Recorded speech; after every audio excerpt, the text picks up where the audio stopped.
You're bringing me to a good point that I wanted to point out, and it has to do with trauma. And I think all of us at this table have, I think, openly admitted some form of trauma. Two parts to this is, how does that trauma manifest into comedy? Was there a particular moment that you kind of realized that I can use this for comedy? And then also, how do you keep yourself from oversharing? Well, when I was living in the street, I remember thinking, this is going to be hilarious. Do you know what? Do you know what? Somebody came up to me, a comedian came up to me in the green room and says, Iain, you're just so lucky you have that story. I went, yeah. I'm actually honestly jealous. Yeah. Let's all go. Let's hit this. I think, though, what's funny is you have to be through it. You don't work out on your audience. I think people think, and they've probably made the mistake saying, "Oh, you've used your comedy to deflect." Like my comedy is to embrace it and to polish a turd. You know what I mean? Like, I'm not working out my hard stuff on the audience. I see a lot of people trying comedy for that reason. It's so uncomfortable. But it's also because I think the audience picks up on that to be like, they're not even listening to the jokes anymore. They're like, is this person okay? That they can't even laugh because they're like, I'm not sure if they're actually okay. I had that at the start where I thought, I was like, this is hilarious. This happened to me and this happened. And people came up to me afterwards and they were like, I had to leave. I was triggered. And I was like, no, it's funny. Yeah. But I was like, and people are like, so it does have to be funny. You know? But I'm like, this is hilarious. You know, I think, because actually I should have said this in the how I got into comedy thing. I was actually in an extremely dark place when I decided to actually go out and do like a comedy course, and was basically just to be like, I got to get out of the house once a week. I need something to like live for or something to get out. Because I'd had a very bad sort of mental health relapse.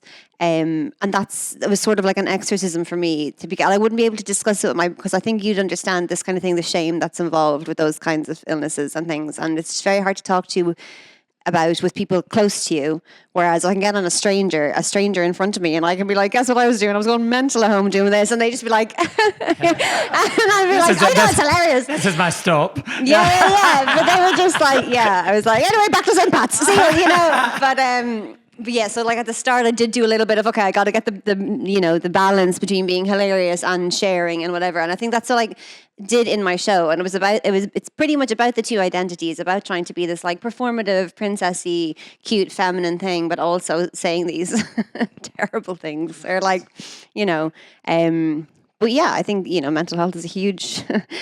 To talk about mental health for a second, about the conversation. There's enough of those podcasts. Yeah.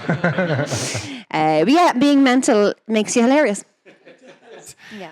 But I think as well, like, to your point of like, I think when you get through it and you have something to say, I think the thing is, a lot of my sense of humor, that I was a naturally funny kid. I grew up in a really dysfunctional home. So it was like a survival mechanism. And I was a compulsive liar when I was younger. I was a big storyteller, but that's because growing up, I could never tell the truth about what was going on at home.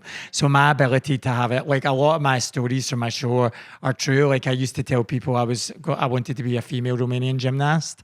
Like it felt like a very realistic dream. And but the tall tales, like that I would spin to kind of protect myself, they stop serving you when you get to like your 20s and 30s. Like they start to destroy you. And so then when I started again, it turned out the thing that was like a really bad behavior, like that would make people not trust me, like these lies and exaggerations. Well, this is what I do now. Like I sell tickets doing exactly that, right? And it's like talking shite, yeah.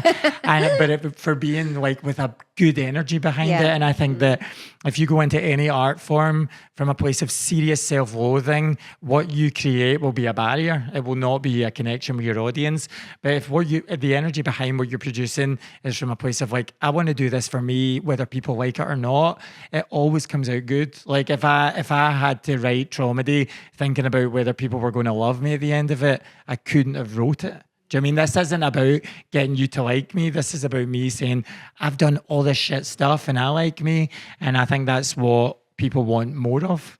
You know, I think we're done looking at other people's lives. And, you know, I know we're really into true crime podcasts and stuff, but that's just a way of us like saying, well, at least I'm not a serial killer. Like, I think people actually want to feel like they want to relate to the people they're watching on stage. They don't want to go, oh my God, at least it's not me. And I think like, particularly for female comics, like friends of mine who don't want to make fun of their bodies, but they feel like they have to because they're a woman on stage. Like they're like, I don't want to tell these kind of jokes. I don't want to talk about men. I think as a gay guy, I'm expected to do a certain kind of Graham Norton from 20 years ago. Like, and that's how I started comedy. And I was like, I don't want to be that kind of caricature on stage. That's not who I am. There's categories. Yeah. Last episode, we were talking about just being a non-binary Yeah, comedian. I love them, yeah. And then, okay, so I have to do these jokes because I'm Yeah. non-binary? No, you know. Yeah, well, yeah. I mean, everything that we said, like, but I definitely think when I started out, probably I was like, oh, I'll talk about mental health and eating disorders. And I think sometimes as well, if an audience is like, I think it's also tricky if you want to a lineup where the first 4 comedians have talked about mental health. You're kind of like, well, now an audience is like, right. You know? So I What think, else is on the menu? yeah. So I think, you know, so I actually think after like my first year, I was like, either I go away from this now and properly fine tune what it is specifically about my experience that I want to talk about, or else I just don't get into it straight away, because I think you focus on other jokes as well, just so that an audience isn't like instantly, 1, worried about you, or 2, like, how is this going to be different to the last person who's talked about mental health? But it's that coupled with then, I do believe that like comedy is a great vehicle for being able to make mental health a far more openly accessible topic, because I think if it's just really heavy that you're talking about or writing about, people can just have that fear of like, are they okay, or just that this is too heavy, whereas I think it's a lovely vehicle to use comedy to get out those like dark experiences. But it is still tricky, you know. I've written scripts for things which are all true about my life, and people have been like, I think this is a bit too dark, and the problem is you're like, but that's the truth. But there's kind of a fear around mental health in broadcasting to be like, ugh, we don't want to be too dark about this or also too funny about it. I'm like, but this experience is exactly what happened, but there's still a fear of like, it's a fine line. And I think that's scared of, do you think? Any backlash, I think, of like what do you mean? Like, yeah. Honestly, I like, is it how it would be viewed of like, you can't make a joke about someone's mental health in that way, and I'm like, but this is literally my life of what happened to me, you know. But you know, like, what's interesting is like, if you look at the way social media treats, so we'd say that mental health, we're really open about it, we can talk about it. Suicide's at an all-time high, so we've never had access to more mental health data, services. I've lost friends to suicide who were sober. Like, there's men between 30 and 50 killing themselves in droves because they're being told they can talk, but they're still not speaking. And it's like, then you look at social media where young people are getting a lot of their information, and certain words are shadow ban your material. I think that's what it is. I think that's what it is. So we're saying to you're you, giving if you can, you have to talk about your feelings, but you can't use the word suicide. It has to be a filtered version of your. Is this the algo speak lingo, the suicide and unalive? Yeah. That's How right. the Thank Irishman you. unalived himself in a So pub. we're not subliminally telling people, talk about, use the pew-pew. Use the pew-pew. But there was something, because my friend was writing a play last Took year. a shit in a church. My friend was writing a play last year and was researching the whole, because there's a lot of like dark topics discussed, and about using anything to describe it at the start to say trigger warning. And apparently using the term trigger warning actually causes more triggering than seeing the words. I'm triggered by trigger warnings. Yeah. I feel like as a society we have overcorrected a lot of insensitivity, and we're going to have to find it. Guys, children, do you mind paying attention? We're trying to talk about mental health. A woman should not Anyway, be how's your silenced. cancer? It's gone. Yeah. It nearly came back, but it didn't. Where was it? It was in my bowel. It spread to my liver. Stage 4, as they call. That's the worst one. You can say it on Instagram. 10% chance of survival. That's what. Here he is having a pint. This is. And here I am. Where's the camera? Hey, cancer. Hope you're doing well. Not really. It's a state of mind. Yeah. You cannot keep that man down. Jonathan Cancer. You fucking bollocks. How long Actually, have my you- brother's how- name is Jonathan. I How shouldn't long use have it. you been in remission? Well, I was 36 when I got it, so I'm 48 now, so whatever that is. Amazing. Whatever That's the math incredible. is. Over 12 years, yeah. Congratulations. Wow. Thanks. Cheers, yeah. 10% So Andy, when you get to Yeah. 10 years, that's like the big number. Yeah. Isn't it? You had an entire show around it a few years back. I did. Edwin Sammon versus Cancer was the name of the show. And that was, yeah, again, an RT. But that was a kind of, when it was happening, I got very sort of zen and positive about the whole thing. I was like, I never really thought that I was going to, die. I never really considered it. Although I did plan my funeral just in case. But you were so young. 36 is so very young. That's like a teenager practically. I was like a test case, as in, student doctors would come and ask me questions and whatnot. And I just was sitting up in the hospital like going, oh yeah, I love the attention. Testing out bits. Yeah, pretty much. But there were some times where I did think, and I guess to try and cope with it, where stuff would happen where I'd go, because I was quite a large guy and I lost so much weight. And then I remember the first time I was able to kind of stand up after the first surgery, and had this big scar all the way down here with these, like Frankenstein clips. And I was just like, wow. I was just like, wow, you really don't look anything like yourself. But I was thinking, maybe there's something funny in this. I was trying to find the funny in it, just as a coping mechanism. But if you're doing that, you're sort of kicking the can down the road a little bit. So there was a lot of, trauma and a lot of, mental stuff that I had to kind of deal with that I didn't deal with for, years afterwards. And I've kind of, I was in therapy for a while, and now I'm in a kind of much better Do you remember place. how it felt the first time you talked about it on stage? Yeah, I remember going up to Dublin just to kind of visit people, because I'd been away for months, obviously. And people would go, because I'd lost so much weight, people would go, oh, you look great. And if I didn't like the person, I'd go, I have cancer. And if I did like them, I'd say, oh yeah, I've just been taking care of myself. But I called into the International, and when Aidan Bishop was still running it, he was like, hey, oh yeah, man, fuck cancer, right? And I was like, sure. And then he said, but then he said, do you want to go on? And I hadn't planned on going on at all. And I was still in between, chemo and whatnot. But I remember getting up, and I didn't talk about it at all. I just did a gig and got this mad adrenaline rush from it. I was like, whoa, yeah, that's great. But the first time I talked about it, yeah, there was sort of a weird kind of atmosphere and like, what's he going to say kind of thing. And I don't know. It was kind of, I don't know what to say about that, really. Did you do a show about your experience with it? Yeah. So did you find then, like, people who were in your life, who were close to you, saw your show and said, I didn't know it was like that for you? Because I find that, like, so lots of people found out about what went on with me kind of through seeing my show. Because, like, how do you sit down and have this? Yeah. Like, and I found a lot of people, comedians I've met who have done shows about mental health, like their friends really found out the truth by coming to the show. Did you have that? Like, loved ones say, I didn't realise. Yeah, like my dad got really upset when he saw it, because he was like, oh, I didn't, and he's quite a reserved man, but it kind of broke the kind of barrier down for him a little bit.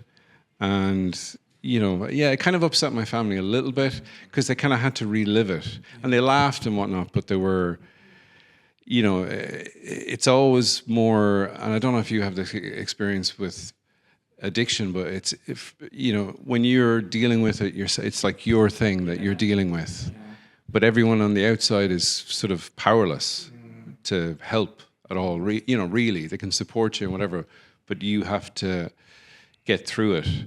So there was that kind of sort of weird disconnect. So it was kind of nice, but it was like, it was like happy tears, but also sort of dredged all that kind of emotion up. But then I did have people coming up afterwards, people who had cancer, who, going through it, or who knew people, and, and that was a nice thing, because sometimes, like people will say, if you talk about a certain topic, I don't know if you've had this experience where audience members will come up and literally go, oh, you shouldn't talk about X, Y, and Z. And I kind of, I think you should. Like, There's people that are very black and white. You can't joke about that. Yeah. I think, and especially if you have a direct experience of it, and you're talking, because what we do, I think, is you're heightening your own personality and your own truth, and you're putting a little sprinkling of comedy on top of it, but at the base of it is truth. It's like a big crunchy truth cake. And you're showing people you can get through. Like you can show people. Like I lived in, part of my addiction, I was homeless, I lost contact with a lot of people, and I never talked about that part of my life. I was, people found out about that part of my life coming to the show. And I was estranged from my family until about 4 years ago, an auntie came into my life. So she came to see the show in March, and I'd never filled her in, even though I'm quite open about I was homeless, like the severity of it, like I don't think it hit her. And so she came to my show, and all these people after, there's a lot of crying in my comedy. There's not enough tears in comedy, Zach. And so I was getting, people were coming in for hugs and stuff. And I said to my auntie, what did you think of the show? And she just went, I just thought it would be different. She walked off. I think, and I was so upset. I was like, oh my God, she didn't like it. Can I put that on a poster? But then my boyfriend was like that to me. He was like, how do you think she feels? Her thought was, why would you not just call me? You know what I mean? And that's the thing. It's and yourself when you're I was in it, when you're in your, whatever your issue was, eating disorder, depression, it sounds hindsight, why didn't you ask for help? I just couldn't, I didn't know, I didn't have the words. And I think now one of the beautiful things about doing shows around mental health and whatever you've survived is you now retroactively get to wrap words around it and make it mean something, because for so long I was like, why? How embarrassing. And now if one or two people can come up to you at the end of a show and say, oh my God, I don't feel as alone, you're doing something you love, comedy, it's a bunch of laughs, but it can really hit people. And I think that's the thing. It's one of the, it's such a kind of, I don't want to sound too poncy, but if the shoe fits. But it's a real privilege to be able to make something that was so shit worthwhile, I want to circle back to something you were saying with how we've kind of come full circle and maybe we're overcorrecting when it comes to sensitivity and all this kind of a thing. So I do have to ask, what do you say? And I had a kind of a weird or a different incident recently where somebody says to you, oh, you're a comedian. I was talking to a guy, I was doing the comedy is below a bar. And I was talking to the barman, and he was in his mid-50s, and he goes, geez, you're a comedian, it must be very hard. You can't say anything these days. You can't say anything these days. And I was like, I have a couple 9/11 jokes. I don't know what you're talking about. And I said, and so finally I just said, well, what do you want to say? What do you want to say? And he just turns to me, I swear to God, and he just goes, well, I don't know, if you want to make fun of blind people. And I was just like, that's where you go? That's my whole set, Zach. I got 30 minutes on Stevie Wonder. Isn't she lovely? Is she? You'll never know, Stephen. How would you know? What do you say when somebody gives you that line, the whole, you can't say anything? Yeah, I have had people say, oh, you can't say anything these days. And I go, like what? Yeah. And they go, it's the best defense, because then they have to go, don't be racist, don't be racist, don't be racist. I have said to people, I think it's not so much as you can't say anything, it's probably that the things you are saying nobody wants to hear, and they're not funny. Plus, there's probably 100,000 podcasts of straight white men complaining about they can't say anything on their podcast where they can say anything. So they can go and say it at the Riyadh Comedy Festival. Yeah, exactly. Yeah. But even Blazing Saddles was on TV a while ago, and I just saw some tweet or something, oh, this movie would never be made today, kind of thing, because you can't say anything. And they you said can't about make Tropic jokes. Thunder, which was 10 years ago. Yeah, but there's more. You can say absolutely anything now. There's more. I'm not going to get into free speech, but there's no restrictions on things. You are free to say whatever you want, as long as it's not. Well, so I suppose hate-inducing. That's the question. Is comedy these days more restricted, or is it just the evolution of how we are a little bit more thoughtful in how we speak? I think we just know more than we used to. We're more sensitive to things than we used to be, and we aren't dehumanizing as many people as we used to dehumanize. Because it starts with language, and then it ends in the pyramid of dehumanization, where it starts with words and jokes, and it ends with fucking genocide. And that's for any minority, like misogyny, homophobia, anything, any racism, and ableism as well. And so when we used to make jokes in the 90s where we're using slurs for just in the schoolyard, and we all did it in the 90s thinking it was just the norm, and then we grew up a bit and went, oh fuck, that's wrong, let's stop doing that, we know better, let's move forward. But there's still some people who are just yearning for the halcyon days where we didn't, because either they had higher self-esteem back then and they were blaming it on that, rather than maybe your life's maybe you're a piece of shit. Maybe you don't have anything, because that was a good time for you, doesn't mean, I don't know what it is, why those people are yearning for going backwards, but we're just we know better now how not to, dehumanize people. Language evolves, Like I had a bit about, I still do it occasionally when the gig's going bad, because it works. You have those jokes where you don't want to do them, but you go, oh, this isn't going well, I better bring this thing out. And it's a like bait and switch, where I talk about animal rights and I say, oh, horse racing is a cruel sport. And then I used to say, to starve midgets and then dress them up like boiled sweets and put them on horses and whatever. And then I was I don't know if I want to say midgets, because then it became a thing where they want to be called little people. Yeah. So then... Whereas jockeys are just short people. They don't have dwarfism or anything. Yeah, exactly. Yeah. So I'm it just was... So I changed it to starve tiny men.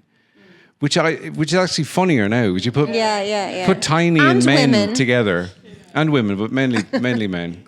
Where's the camera? Sorry. Tiny women. Sorry, jackets. Tiny women. So again, see, this is it. It's evolving. So now I'm going to have to change it again. But I don't think works. so. I think tiny men is fine. Yeah. Well, just putting tiny in front of men is, any kind of emasculation. Is that the word? But yeah, I think it's where it's coming from is the main thing. There's a comedian, I won't mention his name, but he did a bit where he used the or word a bunch, and he justified it by saying, but I'm on the side of the or people. And I was like, well, if you can change the word, and I used the example that I used there, if you can substitute the word for a different word, and it still works, then the joke is funny. But if it doesn't work, you're just getting a laugh for that word. Yeah, because people feel it's a release of tension. People feel tense, and he's just playing on that as opposed to. And then I said to him, and if you can't realize that, then you're an R word. And he didn't like that. And there was still another 40 minutes to go on the car journey. Wind down the Where windows. I'm sorry. R word. Nearly said his name. Yeah. We're getting close to the end here. Is there any particular advice that you took from someone that has changed your entire approach? To comedy or life? Maybe not changed entire approach. More around writing, to be honest, like how you write. What's writing? No, nobody knows more about writing than I do. So yeah, I'm actually going to help Sophia after the I don't know why. I've never needed any help, and I will refuse it if it's offered. Use vegetables. Yeah. Yeah. I think my friend who's a comedian, Amelia Jane Hunter, she works in kind of reality TV as well, like as a script editor. And she told me to just get behind my story and to sell it. And it was that thing where I was like, is what I'm doing comedy or not? And it is, because I think it's funny. I think it's funny. I'm laughing with it, not at it. And so I just really sell my material. I think that some people, it's the energy they put behind it. They don't believe that people are going to find it funny. I'm having a great time doing my show, and I think people just feel that. Do you know what I mean? You know what I mean? And actually, that does remind me of something somebody said to me, because after I would, at the very early days where I do something and it work, and I go, okay, I'll lean more into that because that worked, or I'll go into this crowd, just I'm in a certain town, I'll do jokes that they would like, and I was pandering constantly to whatever the people would like, and they were just like, no, you do your thing, and then you will find your people, as opposed to pandering all the time. And again with the online thing, oh, they like that, I'll do more of that, and let's be honest, I probably will. But But like, you know, it's just to find your own true voice and it's fine if it doesn't work for that crowd, it'll work for the next one and fine. So maybe that's good advice. And you Maybe bring not. in people that won't. So people that come in to see my show aren't people that normally come to comedy clubs. And Kyla Cobbler told me that as well. She's like, find your tribe and let your tribe follow you and just screw everyone else, you know? I think as well with advice, like I definitely think when I was starting out, I took everyone's advice of do it like this, do it like this.